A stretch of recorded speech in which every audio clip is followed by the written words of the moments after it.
Hello students, very good morning to all of you. Myself Dheeraj Jain from Shri Vijayanagara district Shri Ganganagar Rajasthan. आपके अपने YouTube channel पर आपका हार्दिक स्वागत है। आज की क्लास के अंदर हम स्टूडेंट्स आपके लिए एक स्पेशल वीडियो लेके आए हैं जिसके अंदर हम बेसिकली इंडस्ट्रियल लॉ को डिस्कस करेंगे। इंडस्ट्रियल लॉ अपने आप में एक वाइडर सब्जेक्ट है। ये बेसिकली लॉ से रिलेट करता है, यानी हम बात करें तो एक्ट से रिलेटेड करता है। जो हमारे लेबर के लिए जो भी रूल्स रेगुलेशन बने थे वो इसी लॉ के अंदर बने थे, इंडस्ट्रियल लॉ के अंदर। तो बेसिकली इसको स्टार्ट करने से पहले आप सब ये समझ लें कि इंडस्ट्रियल क्या होता है और लॉ क्या है। तो बेसिकली लॉ तो वो है any power given by law by government through act is called law. कोई भी शक्ति अगर सरकार द्वारा दी जाती है तो उसे लॉ बोला जाता है। और अगर हम बात करें इंडस्ट्रियल लॉ की, तो इंडस्ट्रियल लॉ का मतलब क्या है कि वो लॉ जो जहां कहां लगता है, इंडस्ट्री पे लगता है। इंडस्ट्री यानी मैन्युफैक्चरिंग यूनिट पे, उद्योगों पे लगता है, उसको हम क्या बोलेंगे, इंडस्ट्रियल लॉ। तो अभी तक हमने ये पढ़ा है इंडस्ट्रियल लॉ क्या है। ऐसा लॉ जो इंडस्ट्री पे लगता है इंडस्ट्रियल लॉ कहलाता है। लॉ ऐसी कोई पावर जो गवर्नमेंट के थ्रू मिलती है किसी न किसी एक्ट के थ्रू, उसको हम बोलते हैं इंडस्ट्रियल एक्ट। अब बेसिकली इंडस्ट्रियल एक्ट आया कब था तो उसको भी हम डिस्कस करने वाले हैं अभी। तो सबसे पहले आपको ये बता दूं, इंडस्ट्रियल एक्ट बना था 1948 में। 1948 में तो हमारा जो इंडस्ट्रियल एक्ट है वो है इंडस्ट्रियल लॉ या इंडस्ट्रियल एक्ट 1948। अब स्टूडेंट्स इंडस्ट्रियल एक्ट की अगर हम पूरी चर्चा करें तो इंडस्ट्रियल एक्ट है क्या और वो कैसे क्रिएट हुआ, क्या क्या उसमें रीजंस थे क्रिएट होने के, क्यों हुआ, किस लिए हुआ, वो सारा हम डिस्कस करेंगे। तो स्टूडेंट्स एक एक करके हम डिस्कस कर रहे हैं, थोड़ी सी चीज़ों को समझने की कोशिश करें। तो सबसे पहले मैं बता देता हूँ आपको कि सरकार जो हमारी थी 1872-73 में, उन्होंने कारखानों की कार्यदिशाओं को नियंत्रित करने के लिए एक इंडस्ट्री लगानी थी, क्योंकि सारी इंडस्ट्रियां अलग अलग हो रही थी। उस टाइम हमारी इंडस्ट्री चलती नहीं थी, हमारे पास सिर्फ एक इंडस्ट्री थी, हैंडीक्राफ्ट इंडस्ट्री। यानी हम बोले तो हाथ से बने हुए जो वस्त्र थे वो बिकते थे, हाथ से बने हुए कलाकारियां, कृतियां, पेंटिंग्स वो बिकती थी। क्योंकि पुराने टाइम में ब्रिटिश लोग हमारे पर राज करते थे, उस टाइम हम सिर्फ क्या करते थे, पुरानी चीजों को ही बेचते थे। अगर हम बात करें तो सबसे पहले इंडस्ट्री आई थी, वो आई थी 1881 में। इंडस्ट्री का एक्ट बना था 1881 में। इसकी शुरुआत हो गई थी 1881 से।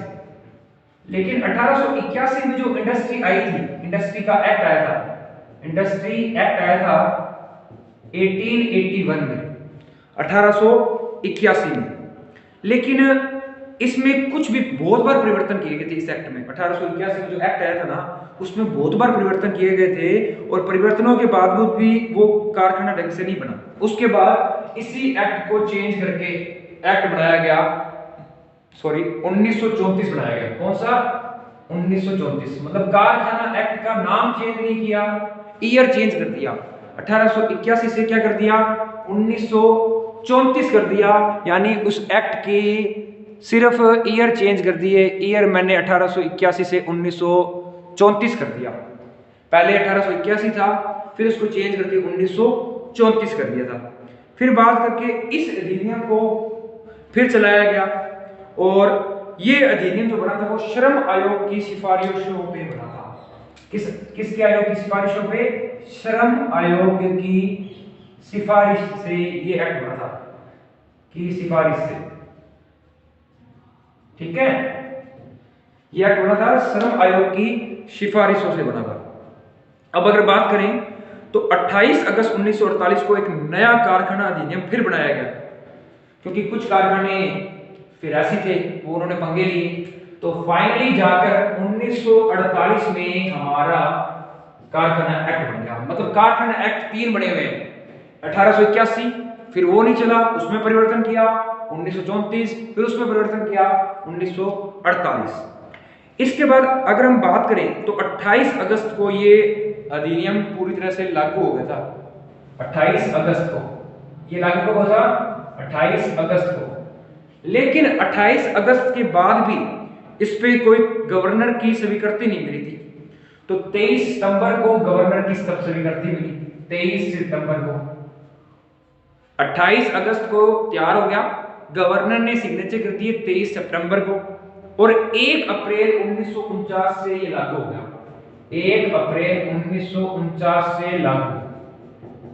तो यहां पर गवर्नर की स्वीकृति हुई थी, ये बन गया था, और लागू कब हुआ? 1949 में। तो तीनों डेट आपके लिए बहुत इंपॉर्टेंट है। एक तो लागू कब हुआ? 1 अप्रैल 1949। गवर्नर कब बना? गवर्नर ने सिग्नेचर कब किए? 23 सितंबर 1948 को, और 28 अगस्त 1948 को ये पूरी तरह से बन गया था। तीनों पॉइंट आपके मोस्ट इंपॉर्टेंट है। वापस रिपीट कर लेता हूं मैं। 28 अगस्त 1948 को पारित हो गया था। 23 सितंबर को गवर्नर जनरल से स्वीकृति मिल गई थी, और 1 अप्रैल 1949 से लागू हो गया था। इसके बाद हम बात करें, इसके बाद भी इसमें 3 बार परिवर्तन किए गए थे। इसमें भी 3 बार परिवर्तन करे हुए थे। 3 बार परिवर्तन करने के बाद ये एक्ट पूरी तरह से अपने अस्तित्व में आया था। ये एक्ट अपने अस्तित्व में कैसे आया? देखना भी स्टूडेंट्स, ये एक्ट अपने अस्तित्व में कब आया था? तो यहां पर आपको चीज दिख रही होगी, क्लियर करिए।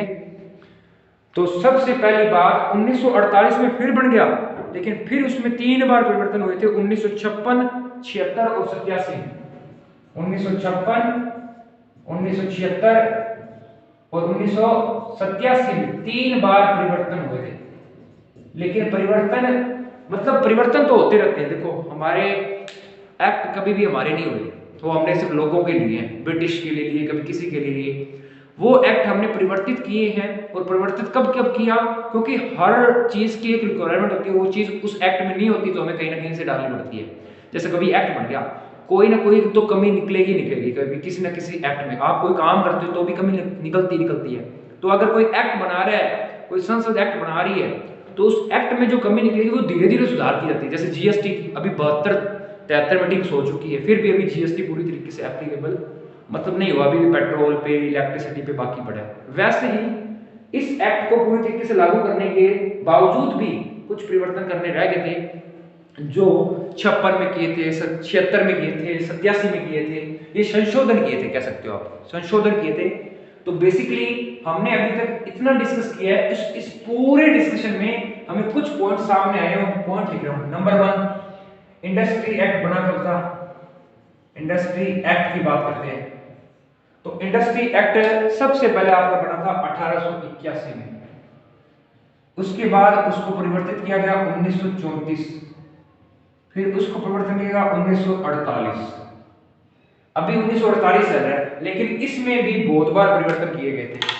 1948 के अंदर भी हमने कितनी बार परिवर्तन किए? 3 बार। नंबर 1, 1956 में परिवर्तन किया, एक 1976 में किया, और एक 1987 में किया परिवर्तन।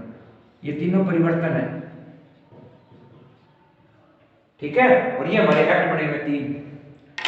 तो अभी तक हमने ये चीज डिस्कस की है, और इसमें एक चीज और डिस्कस की है कि अगर हम ये एक्ट बात करें कि ये एक्ट 1948 में लागू कब हुआ, तो भाई ये लागू हुआ था 1 अप्रैल 1949 को। 1 अप्रैल 1949 को ये लागू हो गया था ये एक्ट।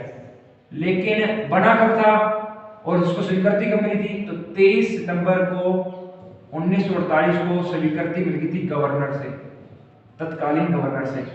और इसका 28 अगस्त 1949 से ये पूरी तरह से बना था। ये तीनों बातें आपको ध्यान में रखनी है 1948 के रिगार्डिंग है, ठीक है। तो ये चीज ध्यान रहे कि 1948 एक्ट है वो बना कब था, गवर्नर ने सिग्नेचर कब किए थे, और लागू कब हुआ था। तीनों चीजें मैंने समराइज नोट्स में लिख दी है, तो आपको चीजें याद रहे, ठीक है। ये आपका समराइज हो गया। अब मैं इन चीजों को क्लियर कर रहा हूं ताकि ये चीजें आपके लिए एकदम इजी बन जाए, ठीक है।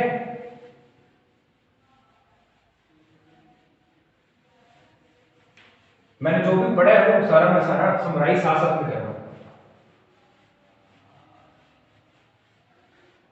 टॉपिक अपना वही चल रहा है, इंडस्ट्रियल लॉ।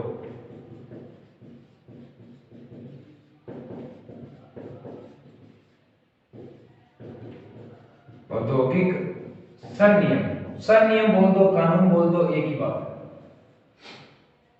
अब अगर मैं इसकी नेक्स्ट बात करूं तो इसके ऑब्जेक्टिव क्या थे, ऑब्जेक्टिव ऑफ दिस एक्ट, इस एक्ट के क्या क्या ऑब्जेक्टिव थे। दूसरा हम बात कर रहे हैं ऑब्जेक्टिव ऑफ दिस एक्ट। तो स्टूडेंट ऑब्जेक्टिव की बात करूं तो इस कानून का मुख्य उद्देश्य ये था कि सोशल चेंज लाना था। क्या लाना था? Social change. सोशल चेंज मतलब सामाजिक सुधार करना था, सामाजिक सुधार करना इसका मेन उद्देश्य था। अगर सामाजिक सुधार हो जाए, सोशल चेंज हो जाए, और कुछ नहीं करना। वो क्या ये चाहता था कि लेबर को मतलब वेलफेयर मिले, उनको अपने काम के अकॉर्डिंग उनको सैलरी मिले। ये इस कानून का मुख्य रूप से ये था उद्देश्य।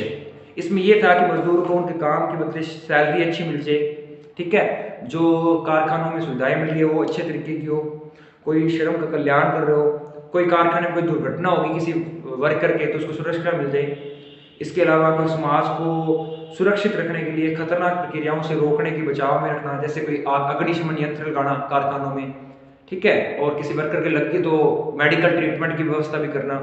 सारा कुछ नियम और कानून बनाने के लिए इस अधिनियम की स्थापना की गई थी। तो फिर आता है हमारे पास इस अधिनियम का विस्तार। तीसरा आता है हमारे पास इस अधिनियम का विस्तार, मतलब ये बोल सकते हैं स्कोप ऑफ दिस एक्ट। इस एक्ट के क्या स्कोप होते हैं? तो स्कोप ऑफ दिस एक्ट, इस एक्ट के क्या स्कोप थे?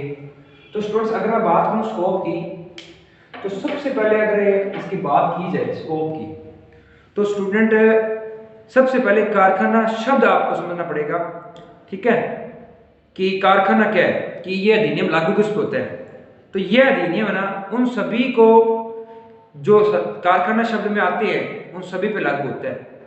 यह अधिनियम 1970 से पूरे भारत में लागू हो गया था, 1970 से, जबकि हमें पता है कब से लागू हुआ था, 49 में तो बना था, 56, 76, 70 से ये लागू हो गया था, ये रह सकते हैं। जब से ये लागू हुआ 1970 के बाद, हालांकि लागू होना था 49 से, लेकिन 70 में अपने अस्तित्व में आ गया था। और ये कह रहा है कि कारखाना अस्तित्व में आने के बाद ये सभी कारखानों पर लागू होता है जब तक कि इनमें से किसी अधिनियम के क्षेत्र से बाहर न निकले हो। मतलब ये सभी कारखानों पर लगता है, 1970 से सभी कारखानों पर लागू होता है। ये बात समझ में आ रही है? It is applicable on every industry, applicable on every industry, her industry पे लगता है जो इंडस्ट्री बनी हुई है, जिनको इस अधिनियम के अंतर्गत श्रमिक के रूप में परिभाषित किया गया है, उनको भी ये अधिकार मिलते हैं। मतलब ये क्या कहता है, अगर सरकार ने जारी कर दी है अधिसूची, चाहे 10 हो चाहे 20 हो, श्रमिक क्यों ही नियुक्त हो, चाहे किसी इंडस्ट्री में 10 श्रमिक हो चाहे 20 हो, दोनों इंडस्ट्रियों पर क्या लगता है, आपके ये एक्ट लगता है। इस अधिनियम में चाहे सदस्य कम हो चाहे सदस्य 10 हो, चाहे मेंबर यानी जो लेबर है वो आपकी 10 हो, चाहे 10 से ज्यादा हो, चाहे 20 हो, कम से कम अगर 10 है तो लगेगा, डेफिनेटली लगेगा। फिर अगर हम बात करें इसके अंदर कुछ परिभाषाएं दे रखी है, उसको हम डिस्कस करेंगे। तो सबसे पहले हम परिभाषाओं की बात करें तो सबसे पहले आपको दे रखा है कारखाना। कारखाना की क्या परिभाषा है? इंडस्ट्री। तो स्टूडेंट इंडस्ट्री की परिभाषा क्या है? तो सबसे पहले आपको ये बता देते हैं इंडस्ट्री क्या है। ऐसा कोई भी स्थान जहां पर उत्पादन प्रक्रियाएं की जाती है और कम से कम 10 या 10 से अधिक श्रमिक कार्य करते हो। It refer to the any place where minimum 10 और more than 10 member are work as labour, that area that place is known as industry. कम से कम 10 काम करते हो, 10 से ज्यादा काम कर रहे हो, 20 कर रहे हो, 20 से ज्यादा कर रहे हो, ऐसे प्लेस को हम इंडस्ट्री बोलेंगे जहां पर सारी की सारी उत्पादन प्रक्रियाएं कार्य कर रही हो। अगर शक्ति का प्रयोग किया जा रहा है, नॉर्मल सी बात है, अगर शक्ति का प्रयोग किया जा रहा है तो 10 चाहिए, और शक्ति का प्रयोग नहीं किया जा रहा तो 20। अब यहां पर शक्ति का प्रयोग करने का मतलब क्या है? 10 सदस्य है जहां शक्ति का प्रयोग हो रहा है, मतलब, और 20 सदस्य कम से कम जहां पर शक्ति का प्रयोग नहीं हो रहा। अब जैसे मान लो एक छोटा सा एग्जांपल ले लेते हैं। यहाँ पर शक्ति का मतलब क्या है? पावर। अगर कोई इंजन वगैरह, कोई पावर ईंधन अगर यूज हो रहा है, उस फैक्ट्री में चाहे 10 बंदे हो तो भी लगेगा। लेकिन अगर मान लो कि कोई ऐसी इंडस्ट्री है जहां पर 20 सदस्य लग रहे हैं, लेकिन इंडस्ट्री में 17 है, मान लो 17 सदस्य काम कर रहे हैं, कोई इंडस्ट्री है, लेकिन वो इंडस्ट्री काम क्या करती है? इंडस्ट्री का काम सिर्फ है, सपोज उसमें कोई भी मशीन नहीं लगती, तो फिर इंडस्ट्री क्यों बोल रहे हैं? हो सकता है उसमें कुछ और वर्क होता हो। ऐसे इंडस्ट्री जिसमें पावर का यूज बिल्कुल भी नहीं हो रहा हो, हाथ से बना रहे हो श्रमिक, जैसे भट्टा। अब भट्टे के अंदर कोई शक्ति प्रयोग हो रही है क्या? सिर्फ अग्नि की शक्ति। तो ऐसे इस इंडस्ट्रियों पर 20 सदस्य लागू होंगे। शक्ति का मतलब यहाँ पर क्या है? पावर, जो ईंधन है वो। अब उसमें लग नहीं रही, तो 17 सदस्य है किसी इंडस्ट्री में, तो वहां नहीं लगेगा अगर ईंधन प्रयोग में नहीं आ रहा। लेकिन 7 सदस्य है किसी इंडस्ट्री में, लेकिन वहां पर ईंधन प्रयोग में आ रहा है, तो लागू होगा, इसमें लागू नहीं होगा। तो मेन आपका कंसेप्ट ये है, पहले तो ये चेक करना पड़ेगा शक्ति का प्रयोग हो रहा है या नहीं हो रहा। अगर शक्ति का प्रयोग हो रहा है तो कम से कम सदस्य चाहिए 10, और नहीं हो रहा तो चाहे 20 भी हो, 19 भी हो, तो भी लागू नहीं होगा। क्लियर है क्या ये चीजें? होप कि आपको ये चीजें क्लियर होगी कि कितने सदस्य हमें चाहिए और कितने सदस्य हमें लगाने के लिए चाहिए। ये दोनों बातें क्लियर है।